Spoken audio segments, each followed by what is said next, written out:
It's a good day at the Atlanta Hartsfield Airport, 7:15 a.m., light breaking through tall glass windows, bouncing off the polished floor.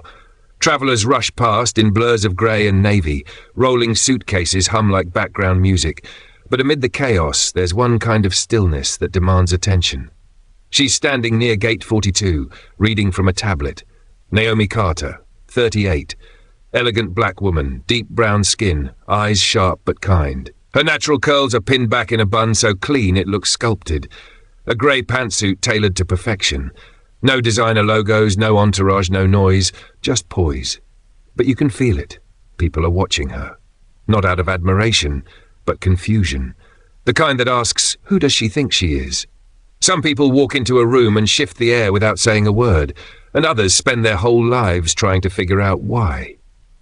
Naomi hands her boarding pass to the flight attendant. Claire, 29, white, blonde hair tucked too tightly, smile that doesn't quite reach her eyes. She glances at the ticket, then at Naomi, then back again. "Excuse me, ma'am. First class is to your left. Economy for people like you is to the right." Her tone is polite, but there's something under it, a challenge. Naomi nods slightly. "I am headed to the first class." Claire blinks, confused. "Oh, I just meant... Sometimes people get turned around. You're in seat 2A? Yes." Claire studies the ticket again, her lips pressing into a thin smile. Okay, you're good." Naomi walks down the jet bridge, slow, graceful. The sound of her heels echoes, one of those quiet sounds that carries power. She didn't raise her voice, she didn't argue, because when you've earned your seat, you don't waste time proving it to people still waiting for permission. Inside the plane, Naomi settles into seat 2A. First class smells of coffee, leather, and silent judgment. A white businessman in 2B gives her a quick once-over, suit creased, ego unwrinkled. He clears his throat, slides his briefcase closer to the aisle. Claire walks past again, pretending not to look, but she looks. You can see it in the reflection on the cabin window, that uneasy mix of curiosity and disbelief. Naomi powers on her tablet, scrolling through a presentation labelled Monarch Air Strategic Vision 2025. What she was preparing to present in DC could redefine the future of air travel, but for now all the world saw was a black woman sitting where she wasn't supposed to. The last of the passengers shuffles down the aisle. The sound of overhead bins slamming shut echoes like punctuation marks in a silent argument. Naomi sits poised in seat 2A, spine straight, expression unreadable. Claire, the flight attendant, keeps glancing over from the galley. The way Naomi sits, calm, collected, untouched, bothers her. To Claire, calm looks like defiance. To Naomi, it's survival. Some people mistake silence for weakness, but silence has its own kind of power, the kind that makes insecurity nervous. Claire walks over, holding a small device and a fake smile. "Ma'am, I just need to confirm your ticket one last time. We've had issues before with, people mixing sections." The sentence lands like a blade wrapped in courtesy. Naomi turns her head slowly. The entire front cabin shifts, eyes pretending not to watch, but watching anyway. "Of course," Naomi says, passing the ticket. The businessman in 2B adjusts his tie, eager to see the show. Claire scans the ticket like it's a forgery. Then she lets out an exaggerated laugh. "Oh, never mind. Must have been an error." She hands it back, grinning in that patronizing way, part amusement, part triumph. "Enjoy your flight." And just like that, she walks off. But her smirk stays behind, floating in the air like a bad smell. Naomi doesn't move, doesn't blink, just exhales. Slow, measured. The thing about humiliation is it only works if you let it. And Naomi Carter had long retired from letting people define her place. A white businessman leans over slightly. "Don't take it personally. Some folks just like keeping order." Naomi gives a polite nod, the universal gesture for I've heard this before. She turns to the window. Outside, luggage carts move in patterns, baggage tossed and sorted like lives in transit, classified by colour, tagged by destination. Every glance, every question, they weren't new, just another stamp in a passport full of assumptions. Claire returns to the galley, whispering something to her colleague. The two share a quiet laugh, the kind that tries to stay hidden, but never does. Naomi catches her reflection in the window, calm face, steady eyes. She presses her fingers together gently, a small ritual of restraint. Grace isn't born from peace. It's carved from restraint. Every time you want to speak but choose to let the silence do the talking. The gate door shuts with a soft thud. Claire begins the safety demonstration, her voice cheerful and hollow. Naomi doesn't look up. She's seen this performance before. When Claire passes her row, their eyes meet. No hostility, just tension wrapped in politeness. "Is this your first time with Monarch, ma'am?" Claire asks, smiling too widely. Naomi responds softly. "You could say that." She wasn't lying. It was her first time, not flying Monarch Air, but flying inside what she built. Engines roar. The aircraft trembles, then ascends through soft layers of cloud. As the city shrinks below, Naomi keeps her gaze steady, not on what's outside, but what's ahead. She reaches for her tablet. The logo on the screen glows faintly. Monarch Air, Vision 2025. Underneath it, CEO Naomi Carter. Her fingers hover over the file. Then she closes it. Some truths aren't ready to land yet. Claire reappears mid-air with her service cart. Her tone is saccharine. "Would you like something to drink, ma'am? Maybe some champagne?" "Water's fine," Naomi replies, eyes still on her window. Claire tilts her head. "You sure? Most people in first class like to enjoy the perks." "I know you won't understand that, but try to enjoy some perks." Naomi's gaze lifts, not hostile, just sharp enough to slice through pretense. Some perks come naturally, others have to be earned. Claire blinks, pretending not to understand. Sometimes the most powerful thing you can say is something the other person isn't ready to hear. The man in 2B shifts again. The couple in 3A whispers. You can feel it, the collective discomfort of people realizing they might be watching the wrong side of history. Claire forces a chuckle, rolls her cart away, but her cheeks are red now. She can feel eyes following her, not Naomi's, but everyone else's. The energy in the cabin changes. Naomi hasn't moved an inch, but suddenly she owns the room. Dignity doesn't need to fight for space. It makes people rearrange themselves around it. Then the intercom clicks on. "Good morning, passengers. This is your captain, Thomas Miller, welcoming you aboard Monarch Air Flight 227. We're honoured to have you with us today." Claire pauses mid-step. The name hits her. Monarch Air. She glances back toward Naomi, something uneasy flickering behind her practiced smile. The businessman beside Naomi looks up too. "Monarch, huh? Heard they just got a new CEO." Naomi just nods slightly, her eyes still on the clouds. The universe has a funny way of scheduling justice, quietly, perfectly, right on time. The cabin lights dim slightly. Naomi closes her eyes. For a moment we hear only the hum of the engines, steady, rising, unstoppable. Every person has a moment where the world tries to remind them who they're not, but power remembers who it is. If you've ever been told to stay in your place, subscribe, because the next few minutes will make every insult worth it. Claire lingers near the curtain, separating first class from the cockpit, glancing at Naomi again and again. She's restless now, aware something doesn't fit, but not sure what. Naomi sits still, her reflection framed against the clouds, calm, composed. She adjusts her seatbelt, the faintest smirk crossing her lips.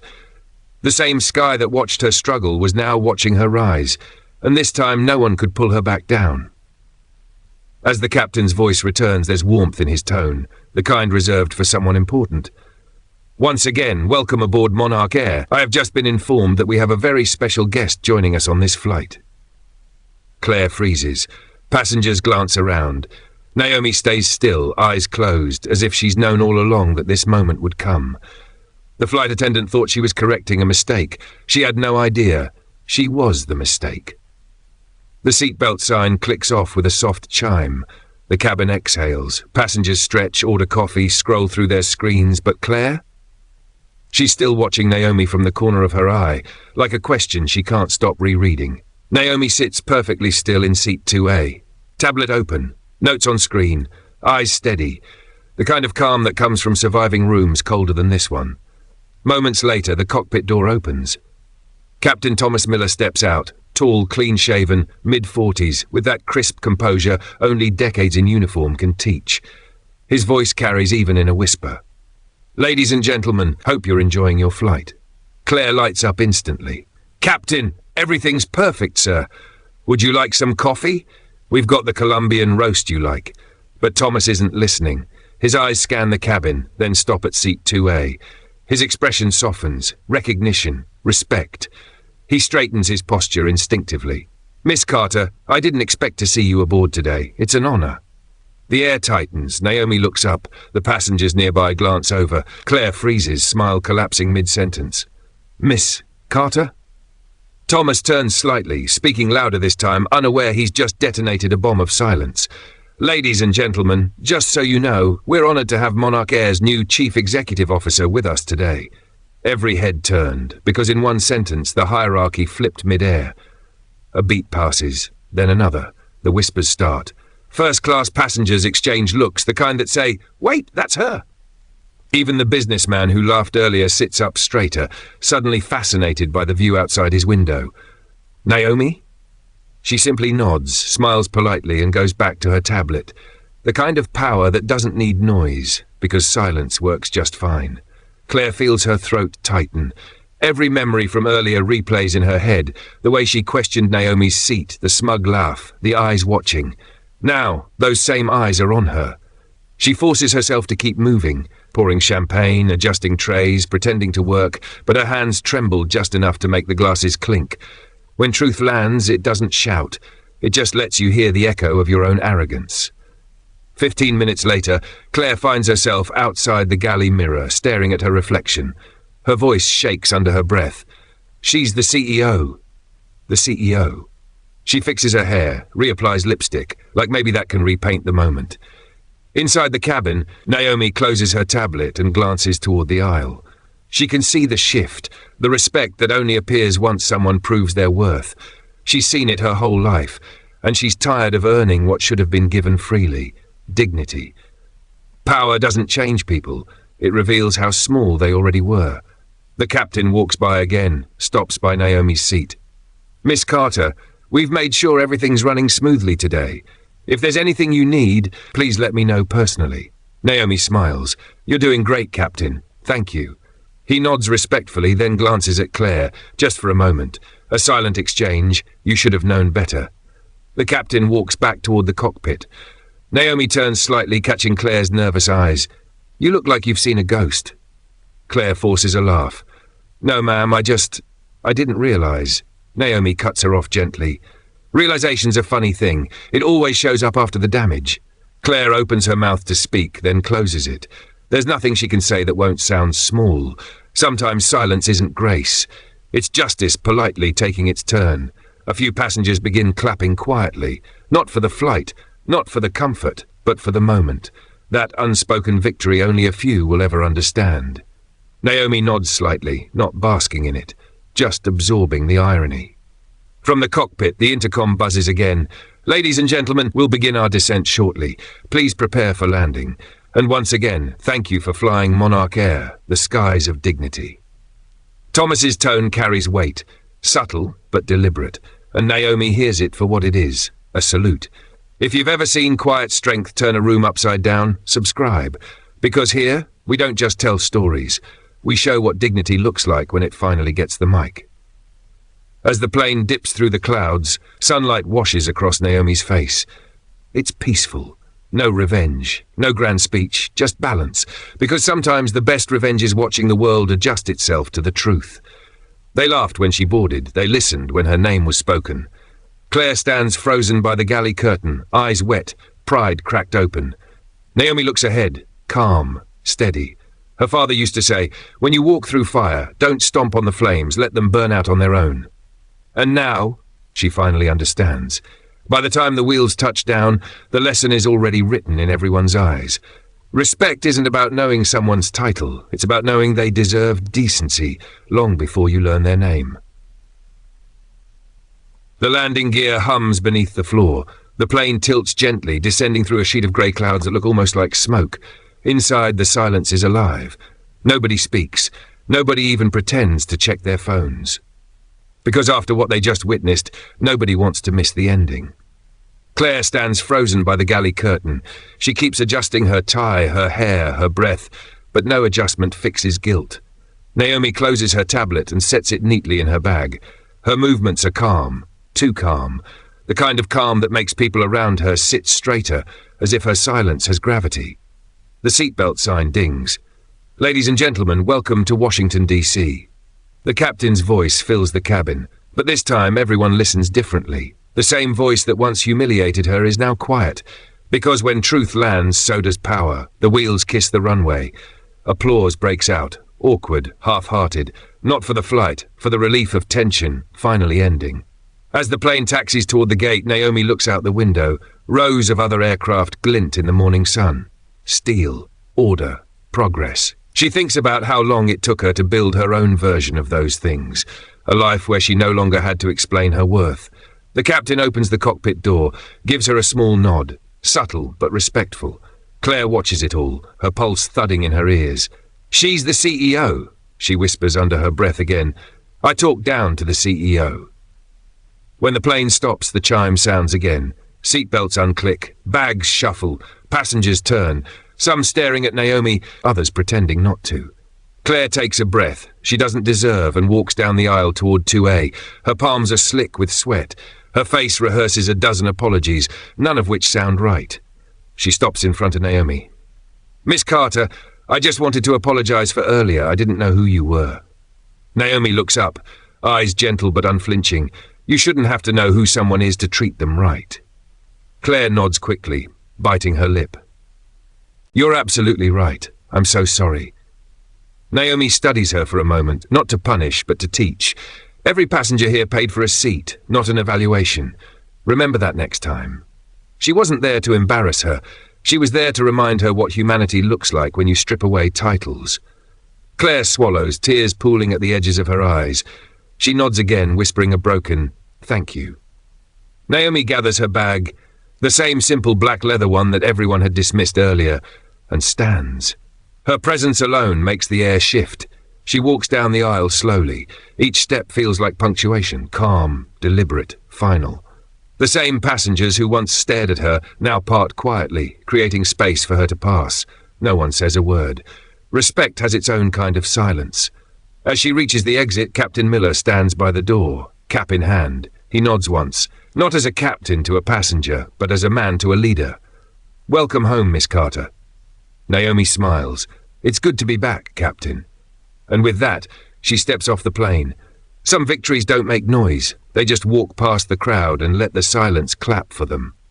The terminal feels different. The hum of conversation, the echo of announcements, all just background to her quiet stride. Her driver waits nearby. The car door opens, but before she steps in, Naomi pauses, looks back at the plane, not out of pride but reflection. Her mind drifts to every boardroom where she was spoken over, every interview where they called her articulate like it was a compliment, every flight where a smile hid a judgment. And she realizes she's not angry. She's done being angry. Because grace, real grace, isn't weakness. It's control in a world that keeps trying to make you lose it. They mistook her calm for submission. But calm is just taking a deep breath before speaking. Back inside the plane, Claire sits in the jump seat, staring at her hands. She replays every second of the flight in her head, not to torture herself, but to understand. Maybe for the first time she sees how casual cruelty works, how it hides behind smiles, tone, and policies, and how easily it crumbles when faced with quiet dignity. Her radio crackles. "Crew, prepare for turnaround." But she doesn't move. She's still learning. If you've ever seen respect arrive too late but still hit hard, subscribe. Because stories like this aren't fiction. They're reminders that change starts with how we treat the next stranger in line. At the airport's main exit, Naomi's driver opens the door. "Good morning, Miss Carter. Straight to headquarters?" She nods. Yes, there's work to do. As the car pulls away, she looks out the window again, the same way she did on the plane. Only now, her reflection looks freer. Because this time, she didn't just arrive in DC, she arrived in her own narrative. No permission required. Respect delayed is still respect earned, but next time she'll make sure no one has to earn it at all. Later that day, news quietly spreads through Monarch Air headquarters. The new CEO has already submitted a proposal, a new company-wide training program focused on cultural awareness and dignity in service. No press release. No cameras. Just policy. The kind that changes behavior faster than words ever could. That night, Claire sits at home scrolling through Monarch's website. She sees the memo with Naomi's name at the bottom. She exhales, then closes her eyes. Maybe this isn't guilt anymore. Maybe it's awakening. Sometimes the best lessons come wrapped in shame, not to break you, but to rebuild what you should have been all along. Naomi sits by her window, city lights flickering below. A flight passes overhead. Faint, distant, free. She smiles faintly. "Let them fly better," she whispers. The night is quiet, and for the first time in a long time, so is she. They thought she was out of place, but the only thing out of place was their prejudice. Because true power doesn't need to announce itself, it just boards quietly and lets the truth fly on its own. If you believe dignity always lands on its feet, subscribe. Because here every story reminds us, grace doesn't whisper because it's weak. It whispers because it already won.